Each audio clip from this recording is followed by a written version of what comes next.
Today on the show we have a YouTuber who goes by the name of Maestro Draven, and he takes Sega Genesis video game music and he expands and enhances them. I'll just let you hear an example of it now and we'll go into the interview.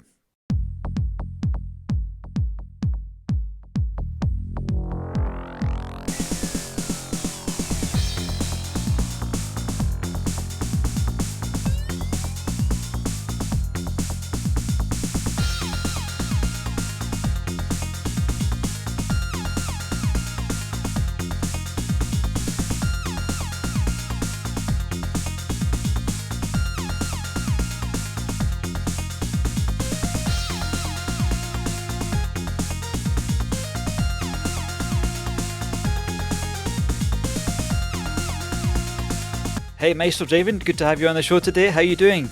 Wonderful, thanks for having me. Thanks for making my coding experience more interesting with your amazing background music, making me feel like I'm in my youth again. That's what it's all about. That's what it's all about. I mean, music is really good to work with as long as it doesn't have any lyrics in it, because sometimes it can mess with your brain pattern a little bit, at least for me. So what made you decide to start investing a whole bunch of time remaking a lot of the classic Mega Drive games videos, for example, Streets of Rage? For me, it dates back to my childhood when I was playing these games. So every time I would play a Streets of Rage game, I would think to myself, what would the composers have done if they had more time? If they had better technology? If they weren't constrained by an 8 megabyte memory cartridge? What would they have done? So over the years, I thought to myself in my head, like, what would it sound like? And when the technology finally arrived where you're able to do this stuff on your own and you could recreate songs from scratch inside of a DAW, I thought, well, let's do this. Let's see what I can come up with. So the whole idea was first to expand on it and say, well, if they had a little bit more time, how would they, what would the bridge section sound like? What would a new section sound like? And from there, it became, well, I got to write the song first. So it was going back into the song, breaking up all the layers, and say, well, how do I recreate this thing right from the ground up? And so it's kind of a two-part process. But it really did go back to nostalgia and just my love of the soundtracks in general, and not just for Streets of Rage, but for other games as well. Yeah, the one I listened to quite a lot was Streets of Rage. I mean, I haven't played Streets of Rage since probably 20 years ago. But the music, it's something about that music that captures my imagination. What do you think it is about that music that does that? I personally think it's what Yuzo Koshiro did with such limited hardware. Because the Sega Genesis only really has two sound chips. It has the YM2612 and it has, I think it's a Texas Instruments chip. It's a PSG chip. And you can't really do a lot within those confines, yet somehow he managed to create all these instrument presets. He managed to basically recreate Detroit-style house and UK-style, Eurodance, electronica. He managed to do that all within the confines of a Sega Genesis sound chip. So my first thought was, well, how the hell did they do that? That's quite a tall order. And I think that's why it resonates. I think that the level of creativity that Yuzo Koshiro had, and Motohiro Kawashima too, who was the other composer within the series, I think that they did a lot with very little. And I think that that's why people resonate so well with it, because he was very heavily interested in all those different musical genres that were coming out in the 1980s. Just a mix of different things: acid house, Detroit house, rave, and he sort of jumbled them all together. That's for people who grew up with that music in that particular decade, that is hard to resist. It really is. I think as a composer, you basically have to make every single note count. It has to have a reason. Like somebody who's limited with their art or their advertising materials, everything has to be thought out. So there isn't anything there that's just fluff, right? Like, I don't know, filling noise. Yeah, with when you start to break down these songs, you really start to appreciate what Koshiro did. If you're just listening to it on your headphones or in the car, it sounds a lot more simplistic than it is. When you actually break it down, and then you start trying to reproduce what he did, you have a much larger appreciation for just how talented he was. Because there are some things in there that really take a lot of elbow grease in order to achieve those particular sounds. And somehow he managed it. So creativity to the max. That guy's got it in spades. When I first found your channel on YouTube, which anyone can find by typing in Maestro Draven. That is Maestro Draven on YouTube. I thought you just looked at the original Sega Genesis music and then figured it out how to, you basically managed to isolate the sound and then work out the notes. But you've done something a lot more professional and realistic and accurate. Can you just sort of simplify that process down? Because I know you've made a mastery Yeah, series on yeah, YouTube for it. It's even over my head, but yeah. It's what I could have done the songs one of two ways.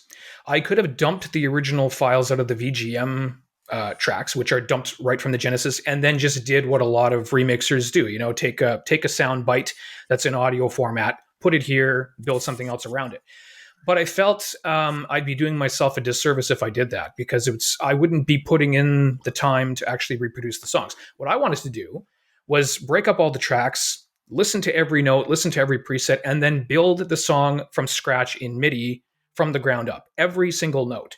That is a tall order. For some songs, it's very easy. I can do it within a day or two. For other songs, it can take me a week before I can actually move on to expanding it.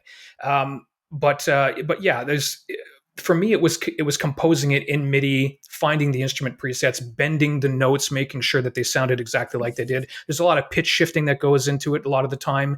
I think a big mistake that people think when they think of recreating Genesis music or VGM music in general is just find the instrument preset, type a couple of notes, you're done. It's a lot more involved than that. And that's part of the challenge and the fun, because the more that I do these things, the more that I can recreate these notes, the more I learn, the better I get. And that's part of the reason why I did the master tutorial series on my channel, was to show people, like, this is not impossible. It might seem daunting, but if you put the time in and you really dedicate yourself to it, you can do it too. when I was watching your videos on the masterclass and how you did it, I'm looking at someone that has very, very niche, not experienced in this kind of stuff. So you're not just an average musician that's making music. This is something different. This is like some kind of technical expertise. Where did you get where did you get that knowledge from, and how did you just approach this challenge? Yeah, I'm terrible with being taught anything. I suck at it. I was never good at that. I was always good at figuring things out myself, self-training myself. Thankfully, with YouTube, you can learn anything. Like literally anything that there is to learn, you can learn it within a couple of lessons. So what I would do is I would start out, hit a roadblock, go onto YouTube or Google and say, well, how do I get past this roadblock?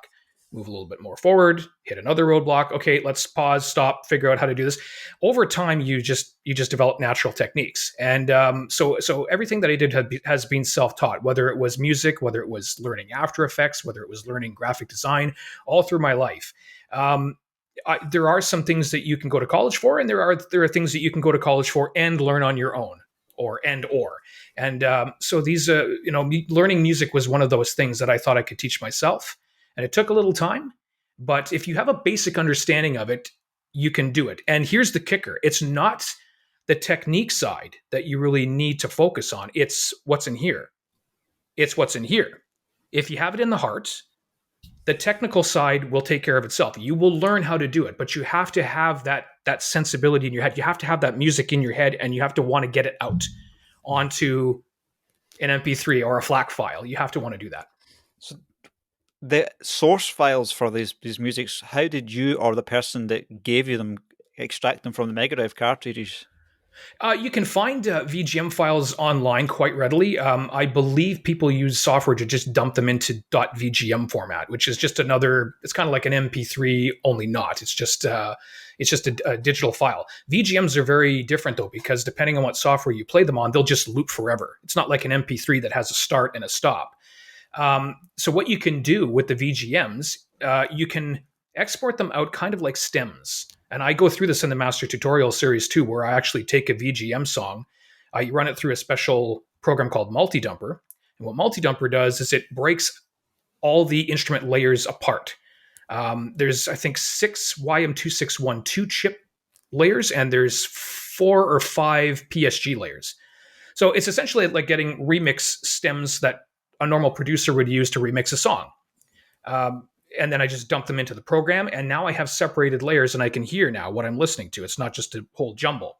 And from there, I can start dissecting the song and piecing it back together. So is this VGM a compressed wave file, or is it something like 8 channels with different MIDI patterns in there or something like that? Yeah, from my understanding of it, I'm not a technical expert on VGM files, but I believe it's more data driven than it is audio driven. I don't think it's pre-recorded audio as much as it is data within the file. And if you play it back in a correct player, like Rimcast, Rymcast, if you play it back in a program like that, again, you'll notice that it just loops on forever and forever and forever. When you dump it, it's a little bit different, though. It does have an ending. It will eventually fade out. So it's kind of a mixture of audio and data. I wish I knew the technical side of the files, but I don't think it's quite exactly like an MP3 or a compressed file. No. So this file, is this the file that was stored inside of the Mega Drive cartridge, or was that? It's kind of a dump. So what they do is it's like dumping background sprites or graphics from the game. Or dumping the entire game, which is illegal in a lot of places. This I think is less of an issue. I don't think it's particularly I don't think it's a red zone area, but dumping the tunes is a little bit different. It's just you're just dumping one facet of the game files, and again, I don't think it's quite like audio, because it couldn't be. You're ripping it directly from the Genesis, right? And the Genesis didn't have anything like MP3 capabilities or audio capabilities. It's just straight up MIDI data. Mm-hmm. So when it comes to replicating the sounds, so these chips that are in the Mega Drive, are they using something that's basically a synthesis of, sine waves and triangular waves and squares? And is that quite easy to replicate?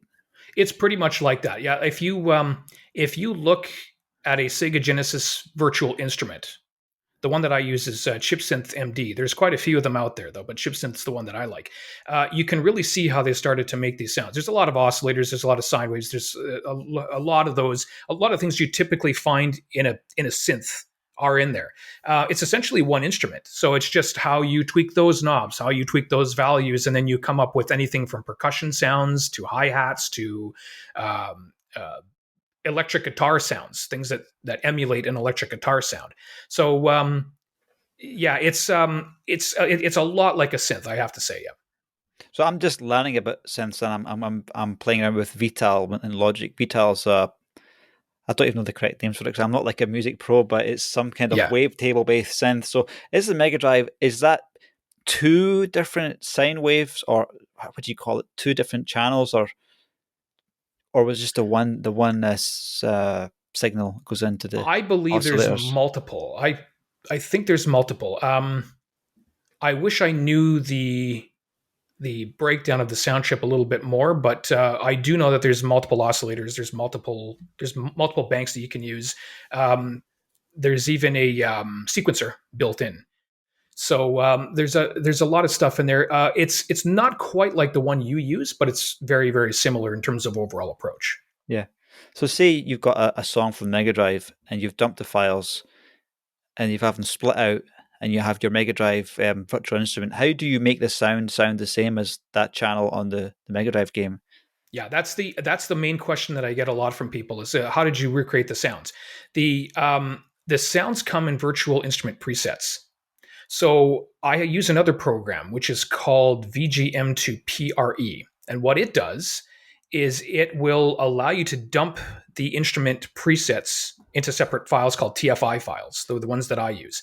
You just drag those TFI files and you drop them onto your VST interface, the Sega Genesis VST interface that you're using, and then you listen. Is that the bass guitar?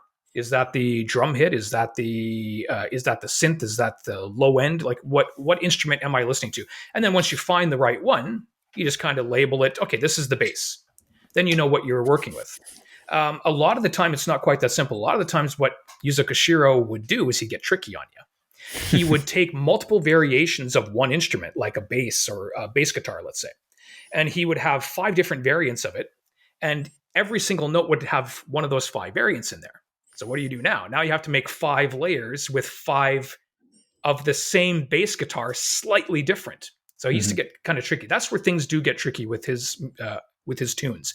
Not a lot of Sega Genesis tunes do that, but if you really want to get creative and you want to create that lush textured sound, you start fiddling with a knob or two and then making multi-layered versions of each instrument. From my discussion I had with Howard Drawson, who created some of the Sonic Knuckles music, Sonic Spinball music, that one where they have Comic Zone or something like that, I believe. Yeah.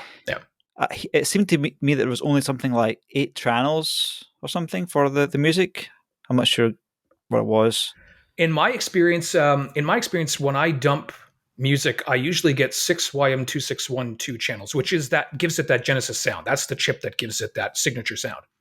One of those tracks is always blank. So I usually end up with 5 tracks in total, and then I end up with 3 PSG tracks. So 8. Yeah, you're basically looking at 8 in total. That's what I usually end up with. Sometimes 9. Sometimes they use an extra PSG track. I wonder if Yuzo Koshiro will get in touch. Has he got in touch yet? No. If he ever did, I'd be flabbergasted. He's one of my main. I have a lot of musical influences that are not just in video games, but across the entire spectrum of music. He's definitely up there. He's definitely in the top 10. I don't think he speaks English, so that would be kind of you'd have a translator to communicate. Yeah, I might have to have a translator, but he speaks the language of music, so we'll find a way. So where do you want to take this YouTube channel next? The channel's basically focusing on Streets of Rage right now just because it's such an iconic series. From there, I just want to start moving on to different franchises. I might not do entire soundtracks in the future. I might just focus on specific songs, like one song from this game, one song from that game. But Streets of Rage was really a passion project. I started off with the first one in order to get to the second one.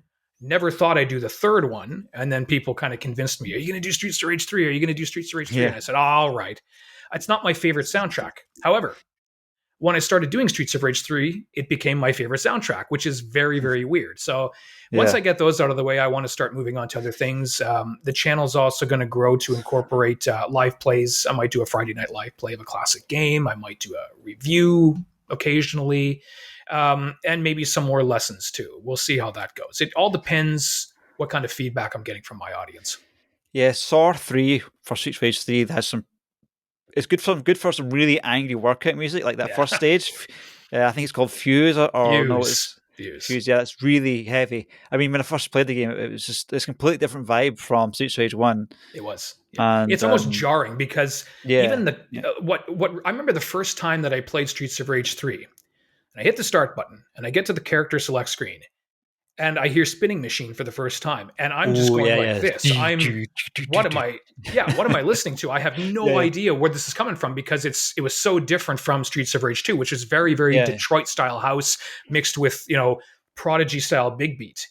And then it goes straight into whatever that is. I do know that the soundtrack was done using a technique that was automated, I believe, in a couple of tracks where it was impossible for a human being to create those notes. That's what gives it that sound. A lot of people don't realize that about the soundtrack, but it wasn't fully composed. A lot of it was automated. What do you mean a human being couldn't compose it? Yeah, they used a technique. I can't remember where I read it, but they used a technique of sorts where the notes were pre-programmed in by the computer using some sort of an algorithm, but it would have been impossible for a human being to come up with those notes on his own or her own. And I thought to myself, well, that's an interesting way of doing it. There are some tracks you can hear are clearly composed. So they have that classic human element to them. Then there's others that just sound like something like Skynet would make if he ever got into music after Judgment Day. And I think that's what really makes that soundtrack stand out. Yeah, that's Spinning Fuse level. It's got such a weird intro. It's like it's like an electronic scream. You don't have any time to just get into the game. You're just thrown in. But it's not the type of music that I really listen to when I'm programming. It's more Streets of Rage 1, where you have like the first level and probably pretty much Moon Beach in the elevator and Beatnik on the ship, the 5th level. Which is just but then you've done a really good job of, because those tracks you can't really listen to them too long because they loop after each other pretty quickly. And so you're basically composing on top of them, which is a unique way to do it. Right. That was the reason why I got into it in the first place, because I wanted to hear what a Streets of Rage song would sound like after 1 minute and 41 seconds. That's about how long those tracks went for. Sometimes some of them even less. So I thought, well, this is, like, I get it. They're working under a cartridge, the limitations of a cartridge. They don't have a lot of memory to spare. What would happen if they just went forward a little bit and made, what would a full song sound like?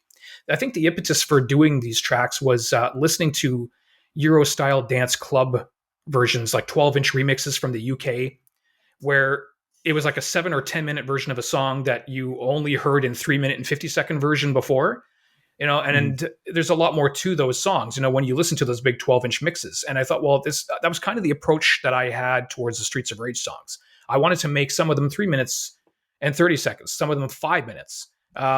It all depends where the song would take you naturally. Do you not find that when you finish the first version of the song and you want to add your bit to it, it's quite intimidating because you're in a sense competing with Yuzo Koshiro's vision and trying to make something live up to it? So, for example, some of the songs, I think I've done a good job of them. Some of them, I know the bits coming on, I don't like it. It's too, I guess it's not, for me, it doesn't make sound very good, that bit, but most of them you've done a really good job of it. But you must have some imagination to even just try to do that. It is daunting depending on the song. There are some songs that I'll walk into where I've had the idea in my head since I was a kid. And Go Straight from Streets of Rage 2. Had it in my head from the beginning. The one I'm working on right now, Moon from Streets of Rage 3, not so much. I'm having a little bit of trouble with that one. Where am I? Yeah, so the unusual song. Is that the one? I can't remember what stage that is. It's like is it a sunset and you're in the skyscraper with the bosses and businessmen type shits? It's the one right after Beat Ambience, and Beat Ambience was... that's the one on the ground with the train tracks, I think. No, that's the one. That's the one where they're in the dojo, and there's the statues in the background, and you're walking through that dojo.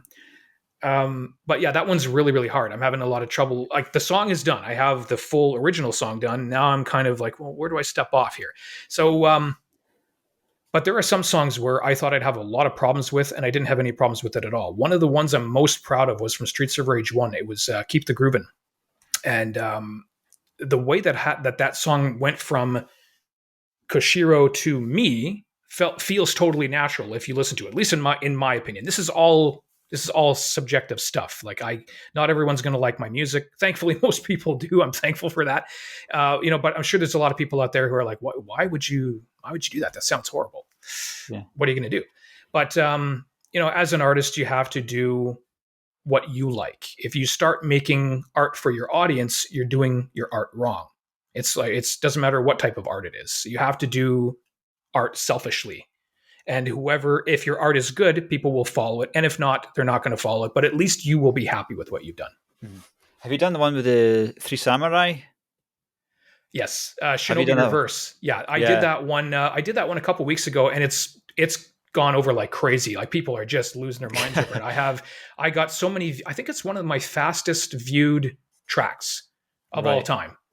There's something about that song that people love. Can I put it in this video? Just a small part of it? Like, you bet, totally. Yeah. Okay, so here we go now. Woo! Okay. Yeah.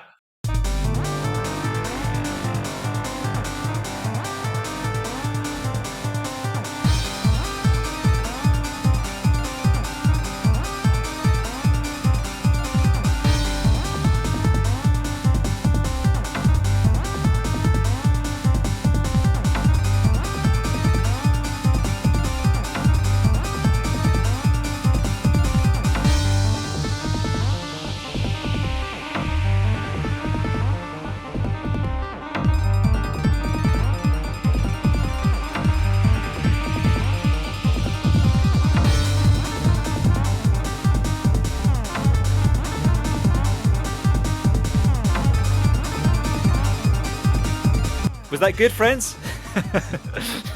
Yeah, it was. That one was a real favorite of mine because I got to.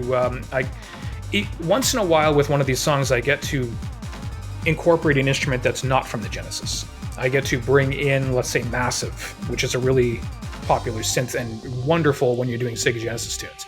In this case, I was able to use a old Japanese flute, VST. So that was a lot of fun. I was able to give it a sense of authenticity that I couldn't quite recreate with Genesis sound chip. At least it would have taken me a very long time to try and figure out what a Japanese flute sounds like in 16-bit. So I thought, well, let's bring in this Japanese flute. It sounds like it fits. I think it sounds pretty seamless, but it really gives it that sense of Japanese authenticity when you're playing that song. So that's where the fun comes in when you're extending these remixes. It's really are your songs appealing mostly to middle-aged men like ourselves? Oh yeah. Or are you finding like a younger generation that's not even played the games and never will play the games listen to it? Hell no, my friend. Hell no.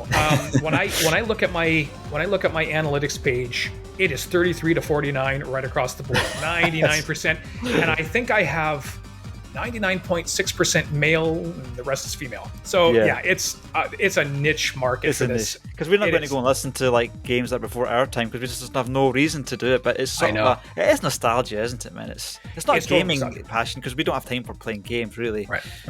It's something different than playing games. It's just music, and music is sort of transcendent than. You can be doing other things and listening to music, and it's good memories from being a kid. Yeah, I want to be the guy that caters to that niche market. I don't want to be the one size fits all guy. I don't mind if what I do gets less of an audience, because I'm catering to something that people have wanted, and they've indicated to me that they wanted this. Where has this music been? I'm like, well, this is just my take on it. I would love for other people to get involved in this too. It's part of the reason why I did the tutorial series. I'd love to encourage would-be composers of all ages to say, well, maybe I'll give this music thing a shot. And I've told people, once you're done, send me some links and I'll feature them on the channel. I really want to. It is technically hard though. It's hard. I tried to make the tutorial series as accessible to newcomers as possible, but the objective was, okay, here, I can't go back to the days of the Ark here, but what I can do is I can at least say, here's a good launching point. Let me walk you through the basics as I'm teaching you. So it was basically all the techniques that I would need to make this music, you're going to learn. You're not going to learn every technique, but you're going to learn the specific ones that will help you. And if there's something that you get stumped on, go and watch a tutorial. There are tons of tutorials on Ableton or just composing in general that are out there. I think what's also complicated with Sega Genesis is that some of these chips have upgrades to them. And for example, I don't know if you ever played Subterrana. Yeah. So that the soundtracks from most songs, like the title screen, is like 5 or 6 minutes long. I don't know why they made it so long. And also Red Zone, the one with the helicopter, both have some really long tracks. And I don't know how they managed to fit that into they must have some upgrades in the chip. I think it might have been the cartridges themselves. I remember when the Genesis first came out, I was like 9 or 10 or something.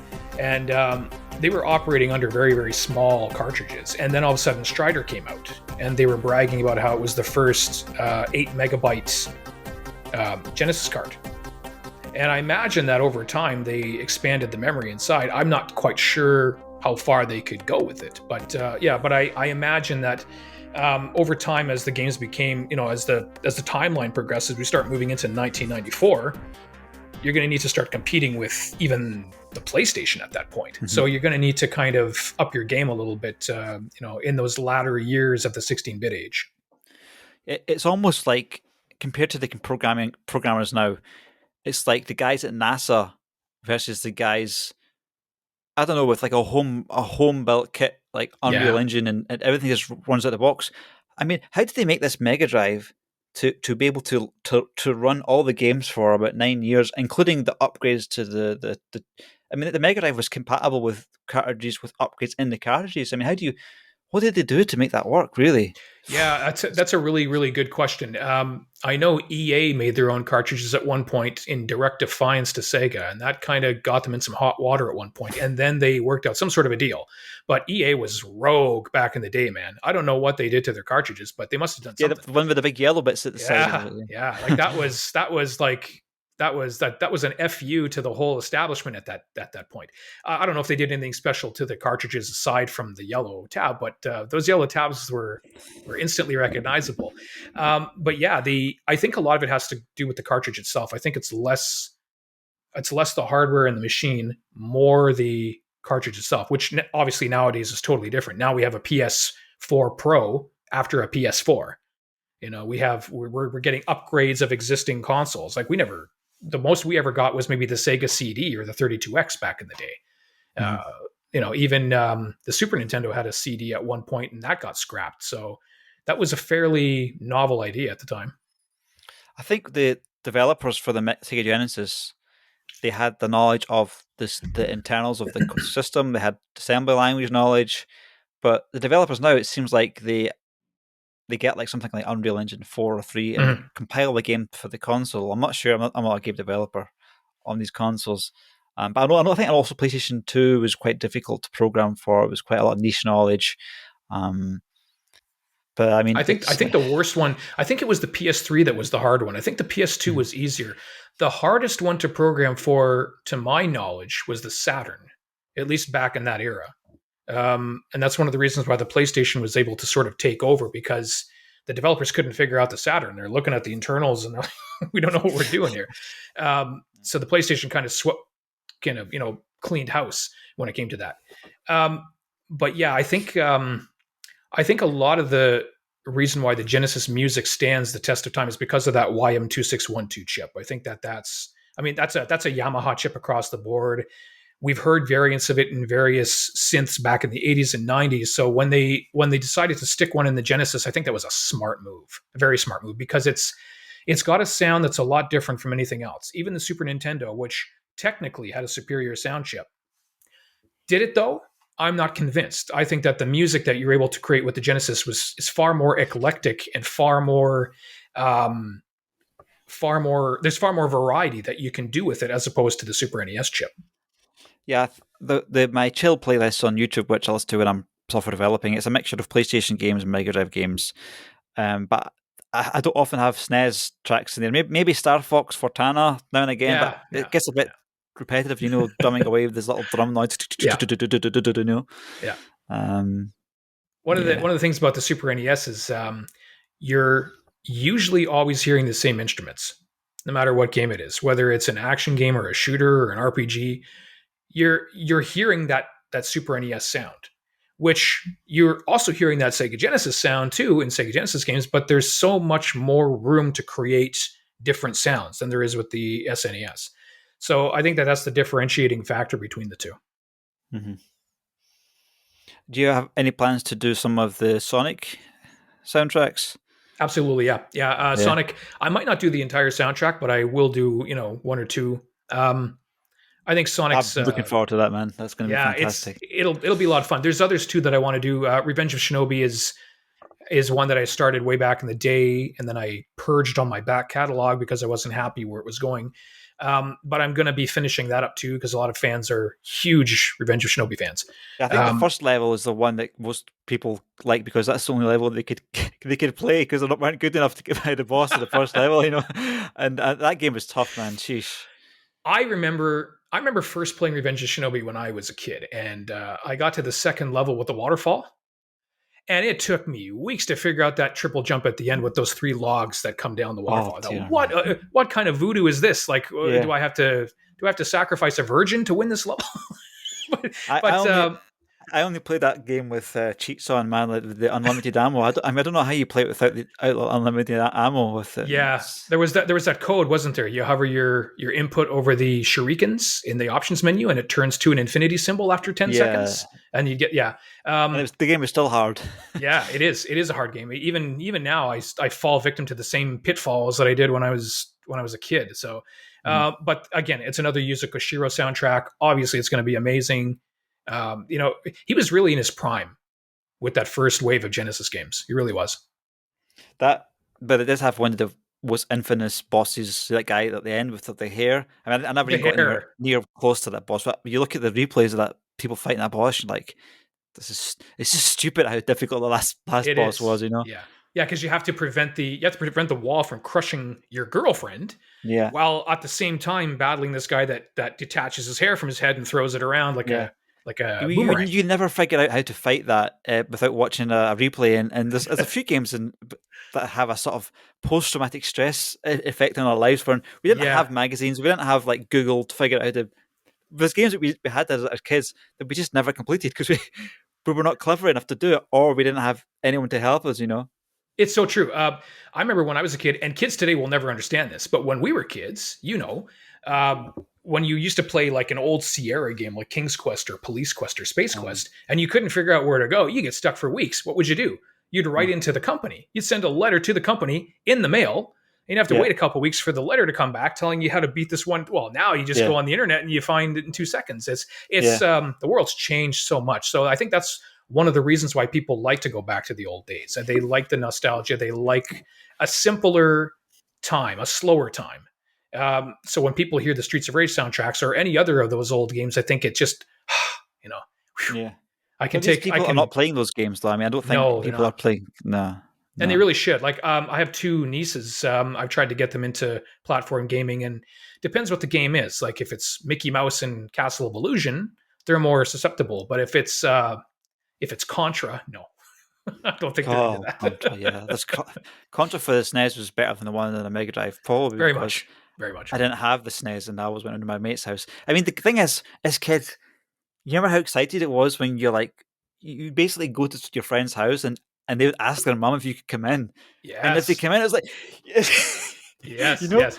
it was like, Because he no, had an no, NES and he had all the yeah. cool games, But there was like and a barrier to, like you didn't know you were waiting. Was you going to say yes or no? And if you got a yes, you were sorted for the next 3 hours. And you yeah, and you got used to the smells of people's houses because yeah, it's sort of it's a sort of weird thing. Even if you go yeah. back now, like 20 years later, to the old house, if they still have it, you can still smell like it's got the smell of these like youthful times you're And playing it these brings it games. all back. It brings it Yeah. all back in your head. Like I had a friend. He lived in my old town. He lived four or five houses up the street from me. So it took me 30 seconds to get there. And he had an NES and I had a Genesis. And we Ooh, both had sorted. a plethora of games for both systems. So do you want to trade for the weekend? Do you want to trade for? So we used to trade each other's consoles, and that was even before the days when they were renting consoles at the 7-Eleven, which they only got into early 90s. So yeah, it's nostalgia is such a powerful thing. But here's the problem with nostalgia: it can also be a trap if you're not careful. This is a mistake that a lot of people make when they try to use nostalgia for modern properties. Like, I'll give you a perfect example: Transformers Bumblebee, fantastic movie, loved it. I think it's one of the best Transformers films, if not the most, if not the best. But did it sell me that it was taking place in the 1980s? No. And the reason is because you cannot just play a couple of 1980s heavy metal tracks one after the other and get away with that. That doesn't cut it. It was missing that 80s feel. So yeah, people need to be very, very careful when they rely on nostalgia, myself included too. Because if I don't get creative enough, I'm being derivative. If I get too creative, I'm stepping too far away from the original vision. So there's a balancing act in there for me. This is sort of observation that I've has as gaming when I was a kid. The best memories I have are when I was going around to my mate's house playing those games together. Like he's sitting there, I'm sitting there, we're taking turns. Co-op, yeah. But when I look back to my past, when I'm sitting playing these games by myself, I don't have good memories of that because that was basically me sitting by myself playing these games for hours and years and years. Yeah. And I was young enough that I didn't have the internet, so maybe it wasn't as social because before when people were sitting home playing games, they were playing them by themselves. So Yeah. maybe it's a bit improved now, but you're still, even if you're doing social gaming, you're still I don't know if it's the same as if you're playing with people in the same room as you. Yeah, online gaming is a bit of a mixed bag. I don't think there's any substitute for having, like, when I was 16, 17, my friends and I would rent GoldenEye. I think we spent more money renting GoldenEye than we would have spent had we pooled our money together and bought the damn thing. So every weekend we used to book that game, GoldenEye, GoldenEye, GoldenEye, and I had an N64, so I got the business of procuring the game every weekend. Yeah. And we used to, oh boy, when you're 16, you can buy 5 bags of chips, 3 bottles of Fanta and Coke, and you can sit there and play the game until the sun's coming up. Those 4-player multiplayer matches, just Yeah.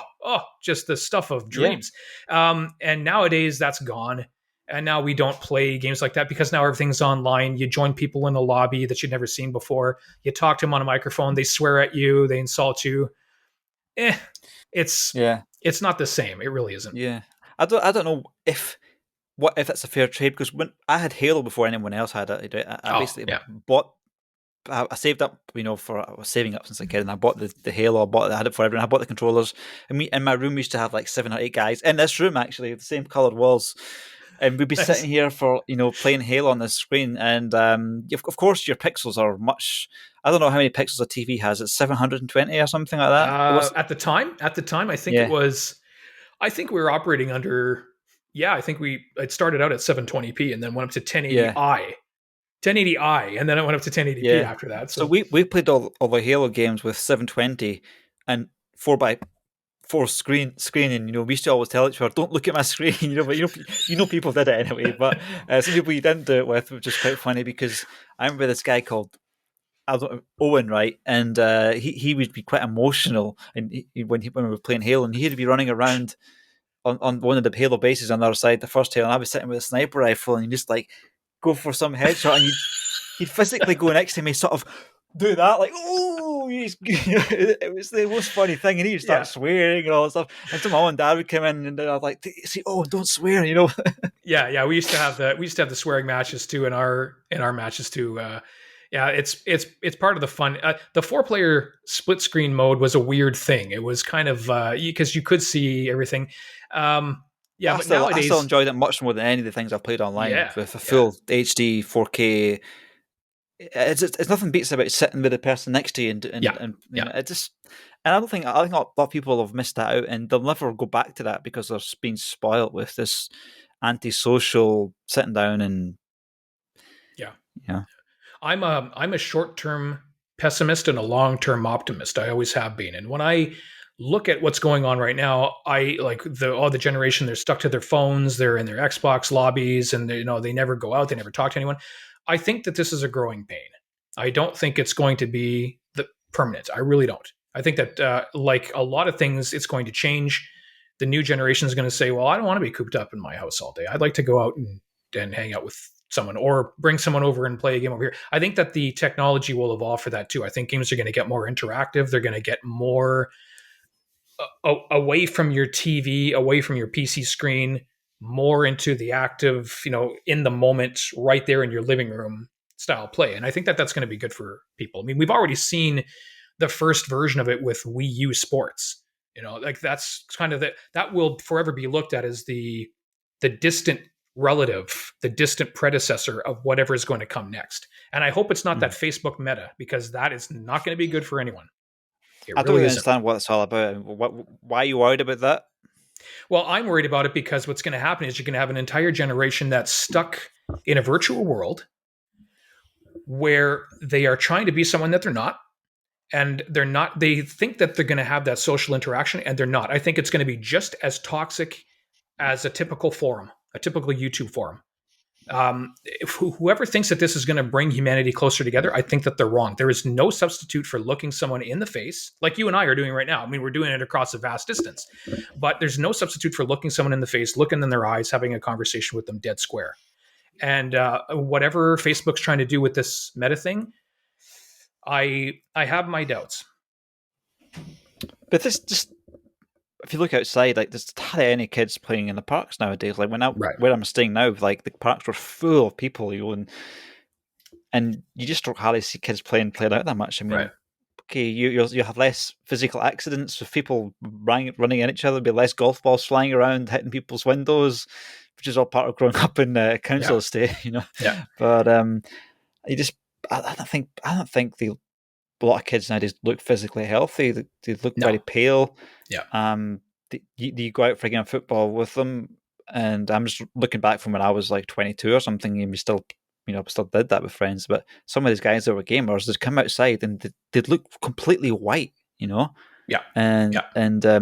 sometimes you're sitting with them in the room playing games, and well, I was actually studying a lot of time because I was at university, and they were playing games, and you hear them moaning about the sunshine. Oh, the effing sun! I hate the sunshine. Like you know. what? Yeah, but again, I think that that's going to go away. Even if you look at the millennial generation, when they go to a workplace, they don't want fluorescent lights. Nope, they want natural lighting. They want large open windows with the sun coming in. I think that we're going to get back to a more natural state, and it can't come soon enough. I remember when I was a kid, I was 7 or 8. And my old man, he gave me a box of nails and a hammer and said, "Go build a treehouse in the bush behind the house." And I went, "Okay." And you'd come back and you'd hit your thumb with the hammer and it'd be purple. And back in the day, that was totally fine. Nowadays, they'll send child services over because you're endangering your child. It's I just absolutely cannot ridiculous. stand the nanny state when they No, do things like no, that. yeah, Like, yeah. and to It's still hold this kind of control us everywhere we go. And now they're talking about banning crypto and all this stuff, and yeah, people are losing lots of money. It's just shocking. yeah. The last podcast. People, if you want to find out my thoughts on that, there's a libertarian guy called Jeffrey Tucker, and you should go listen to that one before. Then you'll get. But I can go into that rabbit hole pretty quickly. Yeah, me too. Me too. I'm not like. For me, it always goes back to the 1980s and to an extent the 1990s, at least the first half. Kids who grow up today will never, ever understand just how awesome the 1980s was in every single regard. It was in terms of atmosphere and overall feel and mood, it is the polar opposite of what we're experiencing today. So you're a bit older than me, so like I was at 1990, I was 6, so I think you're. But I got a little bit of a vibe of the 80s. But yeah, keep going. This is great. Yeah, I was born in 78, which was the best time to be born because I grew up in the 80s. I was there when all these major heavy metal bands were coming out, and I was getting exposed to them. My first album that I ever heard was Pyromania by Def Leppard, and it blew my mind. I put the headphones on, and my parents were rockers, so they got me into this type of music from an early age. But I was there when Tim Burton's Batman was a worldwide phenomenon. I remember going to the theater and seeing it, and people were just like, yeah. Walking out of the theater and people are hopping up and down. They're like, it's like they had a sugar rush. Like we don't see this nowadays. And it's really, really sad.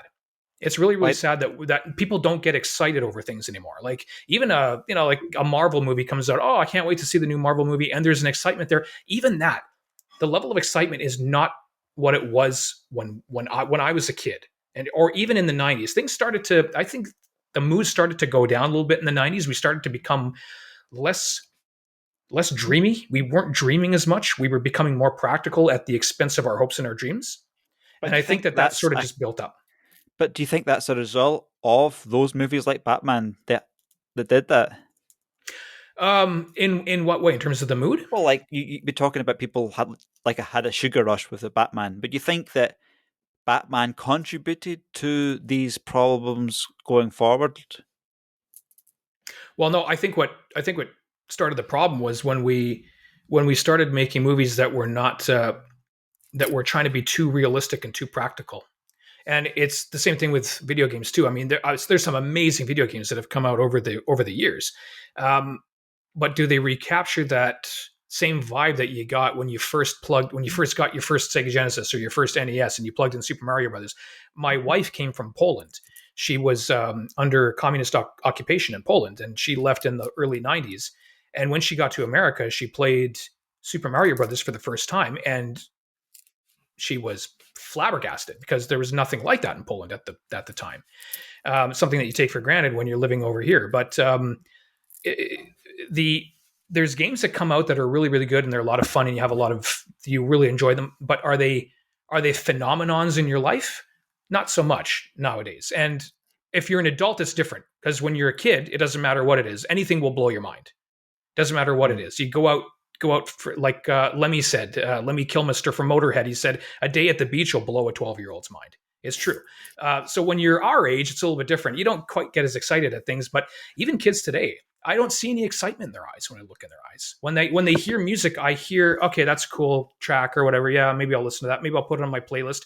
I don't see that same energy, that same that zest and that zeal and that excitement anymore. And it's very interesting, because obviously as you become old fuddy duddies, things are going to become less interesting because it's just the way it is.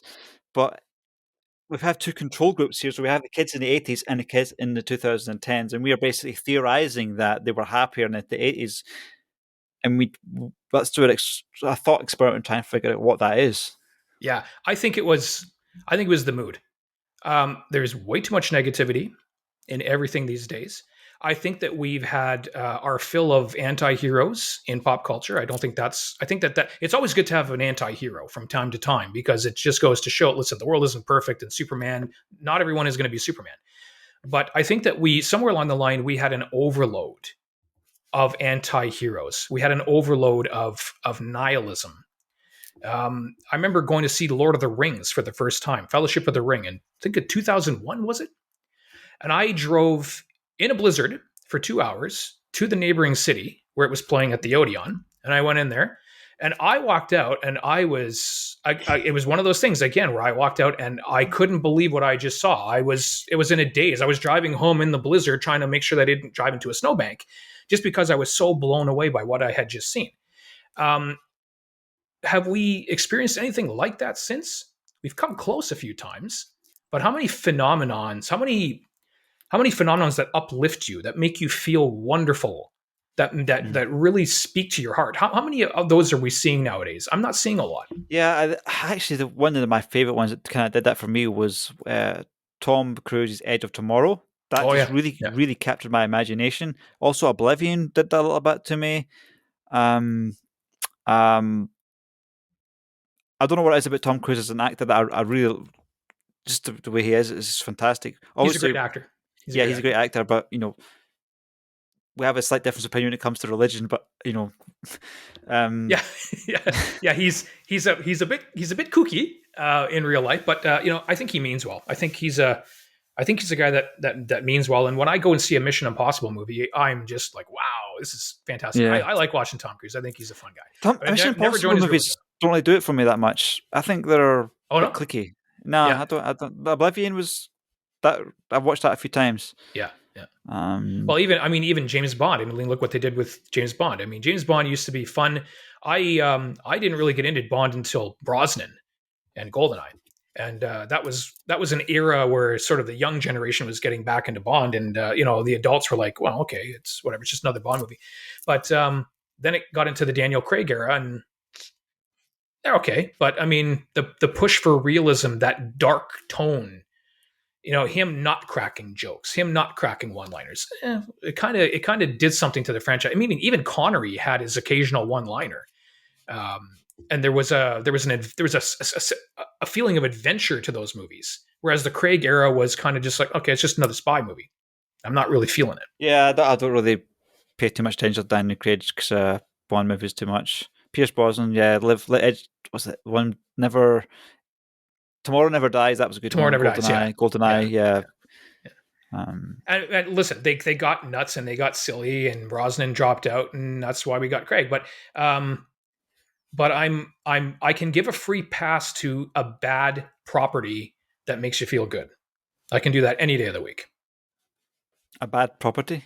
Like a bad franchise or a bad movie or Ah. a bad album, a cheesy album. I can give a pass to to anything that would be critically panned that happens to make me feel good or happens to make Yeah.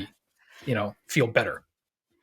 I think also another problem with the kids today, we really are sounding like old fuddy duddies, like those kids of Those kids today, today. what do they know about the 80s?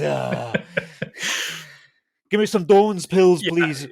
yeah. Go to your room. Uh, yeah, I think also the problem with today's entertainments is like overdose of sugar, right? So I kind of regret having my own console because those memories don't compete with memories of having like just having to wait to go to my friends to play the games.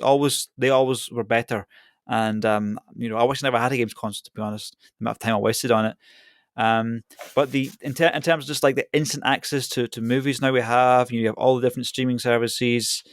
Um, but people don't seem to read as much, and I think that a good solution for that is audiobooks because the the Dune audible book is about 10 times better than the movie. The movie is terrible compared to the audiobook. And the movie is a good movie, right?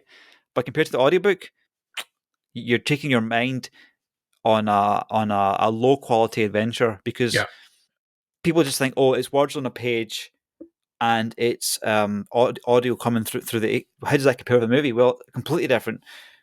When you're ingesting an audio or text, your mind is creating the images and pictures, and you experience it in a deeper level than the actual movie itself. So You do, yeah, you'll never capture the essence of Dune by going through the movies. The book has it, and the first yeah. the first two books in Dune were brilliant. And that's I want to try and do that myself. I'm working on a little YouTube channel now where I'm drawing things.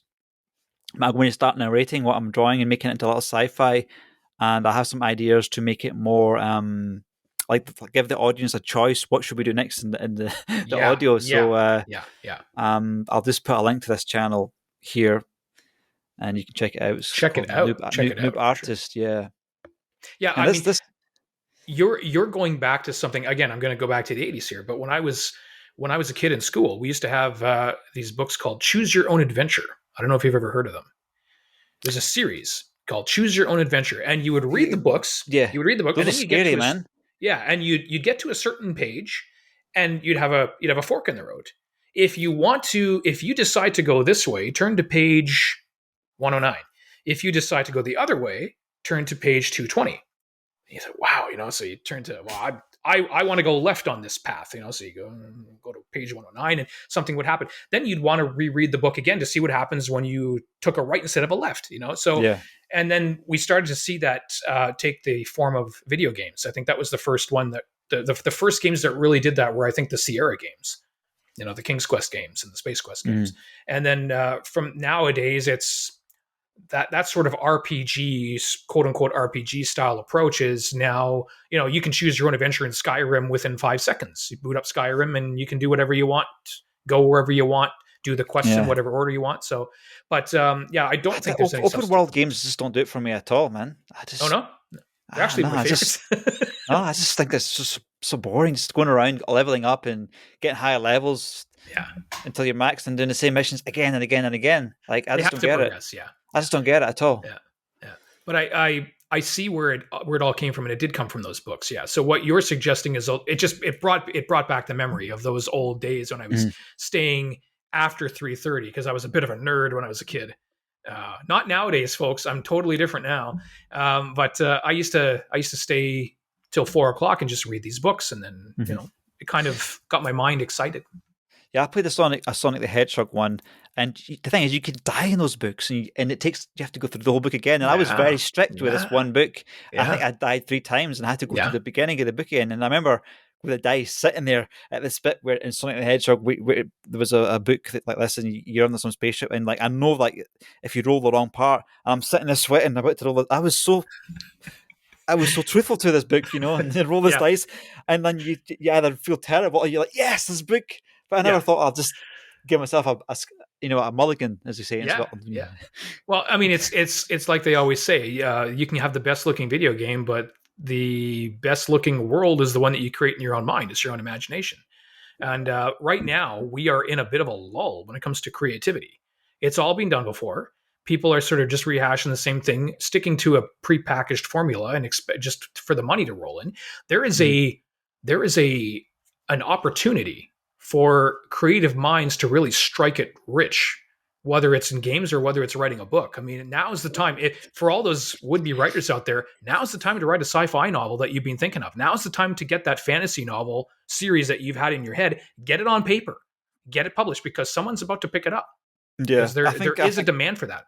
Yeah, to be honest, I'm getting bored of being a computer programmer, man. Like I would love to do more creative stuff. Yeah, that's why I'm pushing hard on the whole creative things, and podcasting's creative as well. I enjoy this.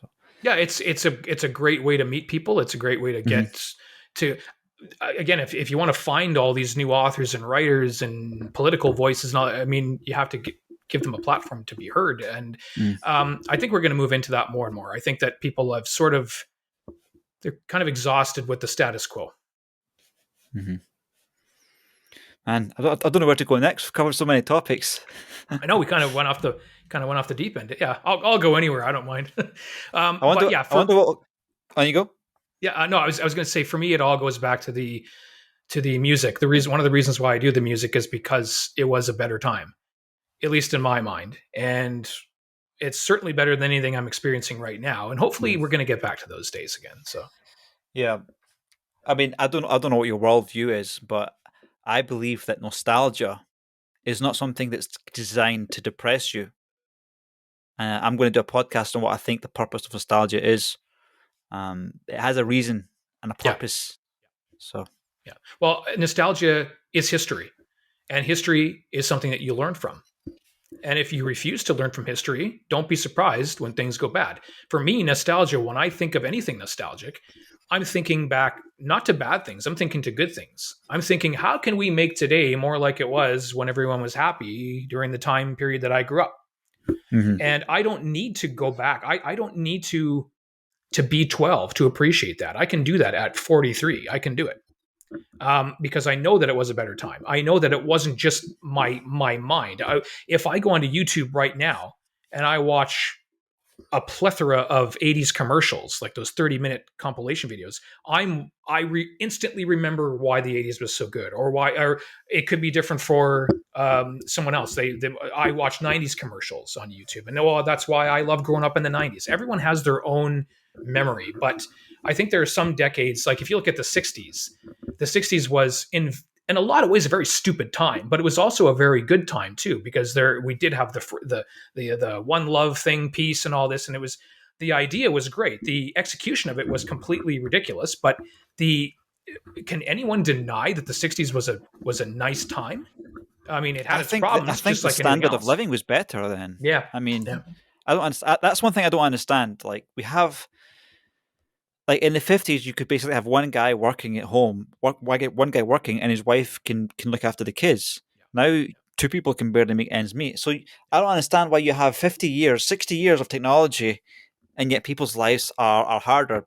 It doesn't make any sense to me at all. Yeah, there's two ways to look at that.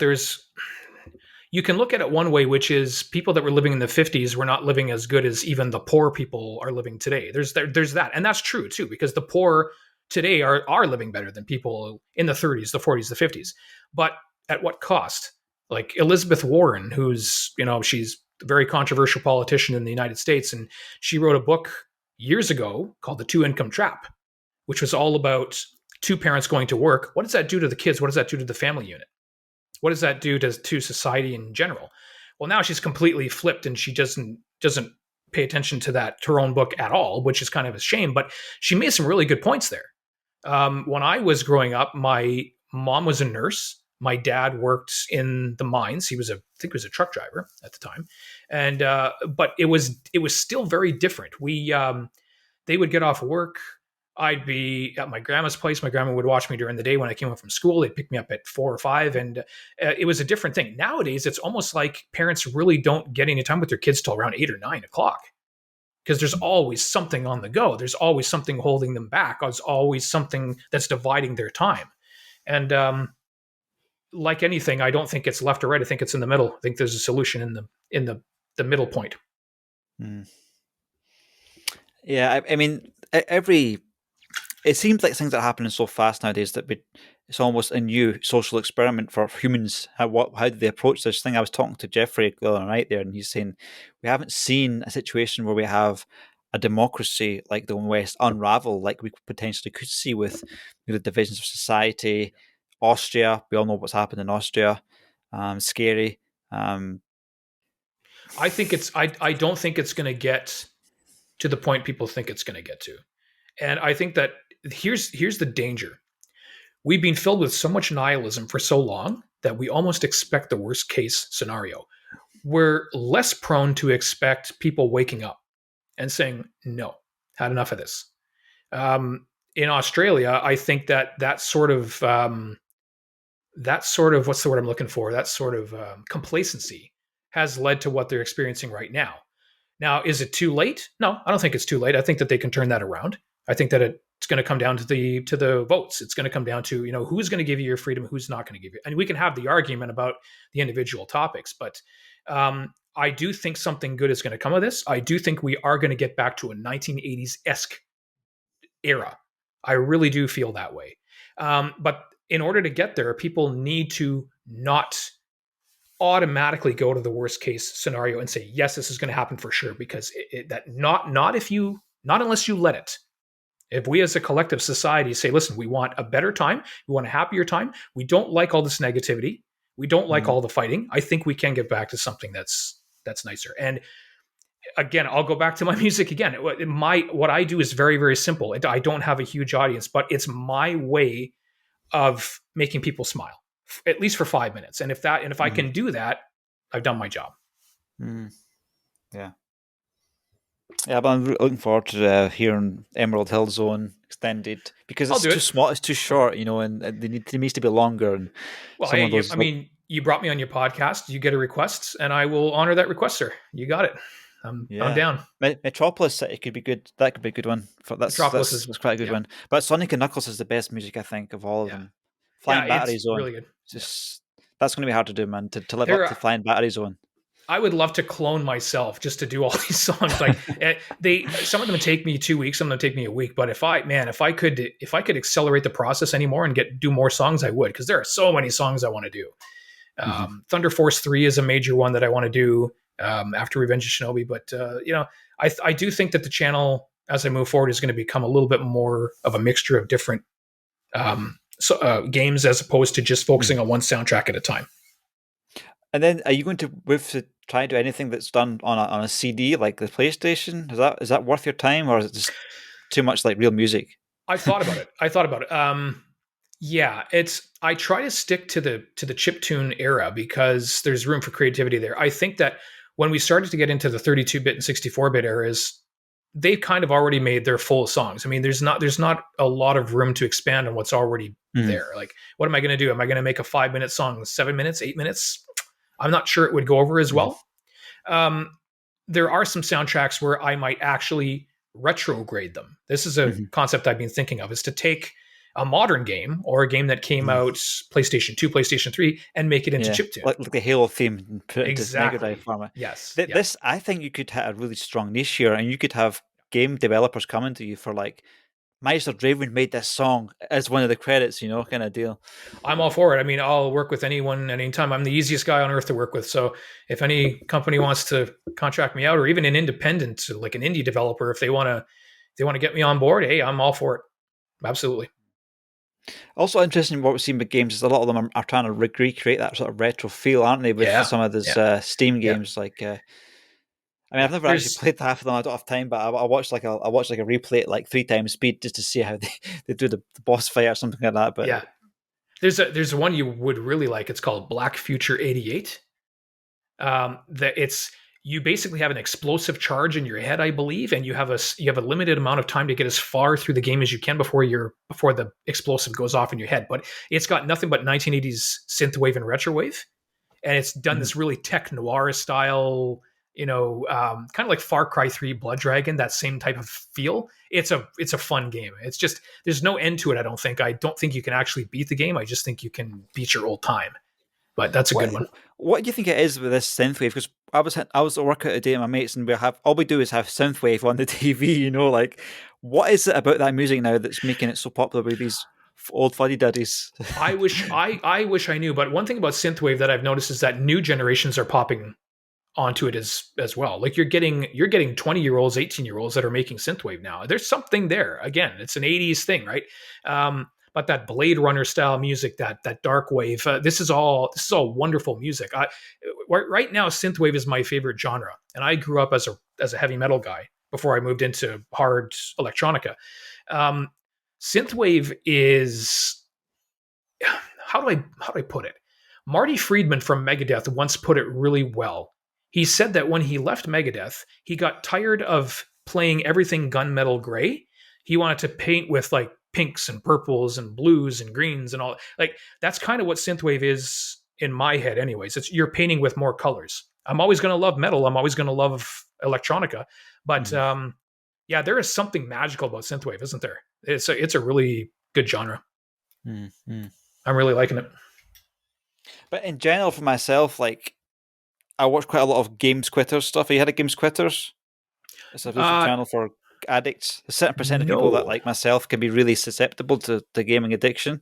I'll check it out, but no, I haven't heard of it. But the thing is with me, like, if I sit and play games for 8 or 10 hours a day, and I still have sometimes the odd weekend now and again where I do that, I just feel so bad after. I feel like I've just wasted so much time, And being a programmer where you're operating at really high levels of execution of complexity, games just seem really shallow. Even I follow some of the YouTube channels out there like Grad Brad, and I kind of follow the games, and he's really excited about the game and all this stuff. And I'm looking at him like, this is very exciting to me. You know, I'll sometimes just fast forward the video at like 10 times speed Yeah, just to yeah. see if there's any new things that are happening in the game. But apart from just graphics changing, um, it's all repetitive to me. All the shooting and killing and shooting and killing, shooting and Yeah. killing. It's all the same. It's just better graphics, and you know, it's actually kind of interesting watching some of the.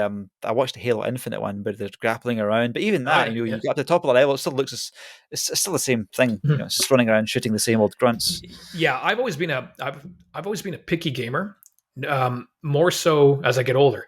So a game has to hook me in 30 seconds. No, I am not kidding you. That's like if it goes over 60, like for the life of me, I still to this day cannot get into certain games. Like what's that one game? See, I've already forgotten it already because it's so hard to get into. Um, but yeah, like a game like Skyrim, I know you're not a fan, but I got into Skyrim instantly. Sniper Elite 4. Like I got into that game instantly. But Halo Infinite, I bought it. It's okay. It's not the best, but yeah, there are some games that I just cannot. I try and I try and I try multiple times to install them. I just can't do it. So Mhm. yeah, I know what you mean. It's for all they could look the best that they've ever looked. The sound could be great. The character development could be great. But something has to pull me in, and I don't know what it is. There's nothing quantifiable there for me. I think mobile games are really toxic because I was playing this Yes. game for Yeah. one. I played this thing called Clash Royale, and I was very good at it. I mean, but the thing is, you get to a point in a game where you're always fighting people that are 2 or 3 levels above you, Yeah. Yeah. and I mean, and it's really frustrating because you know you're better skilled than this person, and they're all designed just to take that money from you.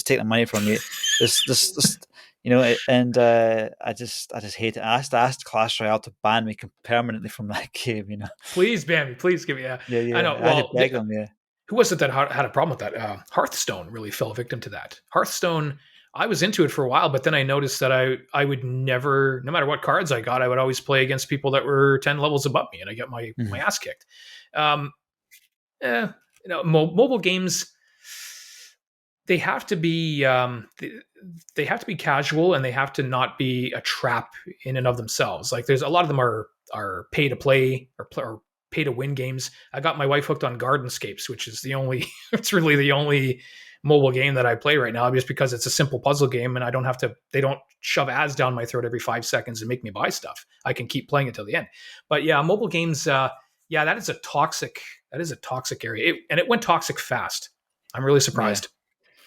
Physiologically, though, I don't think games are very good for me because I sit and I'll play some of those IO games online and just. Yeah, yeah. But I find that my heart rate goes up. I don't know. Is there any games out there that make your heart rate go down? Let me know what they are. Oh, when I played Doom Eternal, actually the first Doom, the 2016 one, and Doom Eternal, I remember I hit the stop. I went back to the desktop and I was like looking at my like it's just going like Yeah, this, eh? Like in my chest. I'm yeah, like, yeah. and my face was red, and I'm like, and it wasn't because I was mad. It's just because there's so much happening at once. You can't keep up Yeah. with it. But those are fun to me. I like games that'll keep me motivated in short bursts. I don't like to spend too much time on games. And the game that takes me the longest to play right now is probably Sniper Elite 4. Just because that to do one level will take you 2 hours. But Mhm. that's my cutoff point. I don't really go any farther than that. So that Doom Eternal, it's classed as cartoon violence, right? But do you ever find like when you're basically taking that saw and you know what happens with that saw? I won't Yeah, describe yeah, it. Do yeah. you find it when just walking around the street and you're looking at someone and imagining doing the same thing to the person there? Like, Not at all. Not at all. No, but just like it's not like I don't know, man. no, It can't be I'm good the for you saying that often. No, I'm the type of person when I play a game. I have rage quitted in the past, but I'm the type of guy that'll rage quit and then forget about it 3 minutes later and be Yeah. walking around like it doesn't bother me. I've never believed in the link between video games and violence. I think that's a load of crap. I think it's a cop out. I think it's just another excuse for bad parenting. I mean, if you're letting your 10-year-old or your 11-year-old play Grand Theft Auto 5, something's wrong with you. Like, I'm sorry, that is not the game doing that. Hmm. There are some people I think that maybe shouldn't play those games. Just like there's certain people that shouldn't listen to certain types of music. I'll give you a good example. I don't know if you've ever heard of the darkwave band Lycia, Lycia. Wonderful music, very atmospheric, very deep. It's new age almost, but like a dark new age. If your head's in a good space, that's beautiful music to listen to.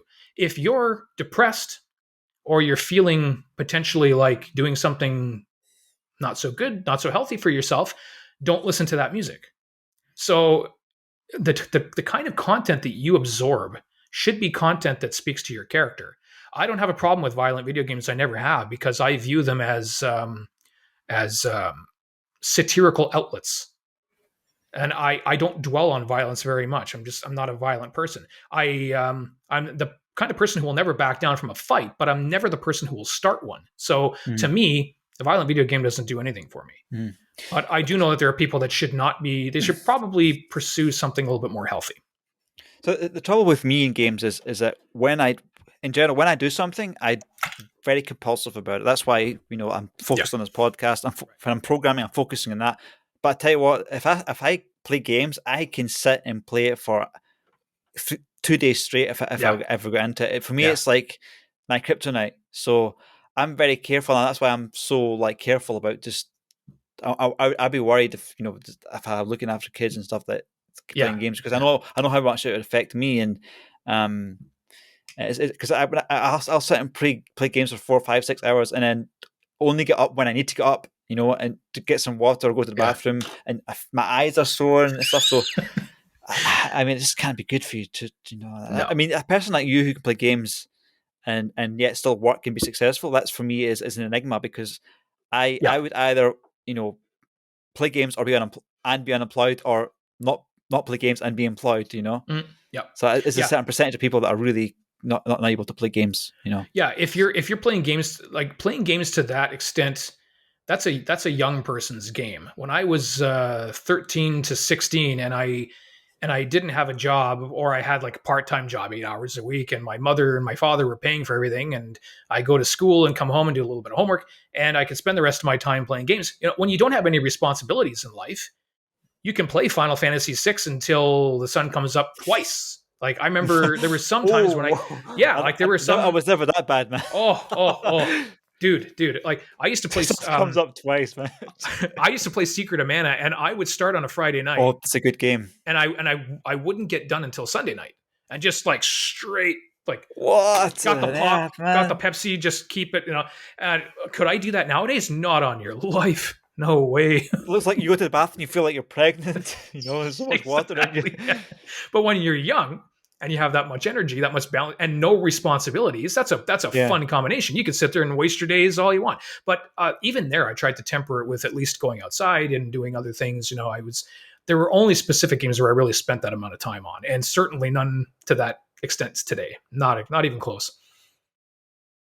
Something must have changed psychology, because if I can tell you now, if I went back to pre-gaming like I did, I would be like an alcoholic, going back to alcohol, and yeah. When I got married, I thankfully married a gamer girl. So she was that was a mystery wrapped in an enigma. But she and I will play Ark.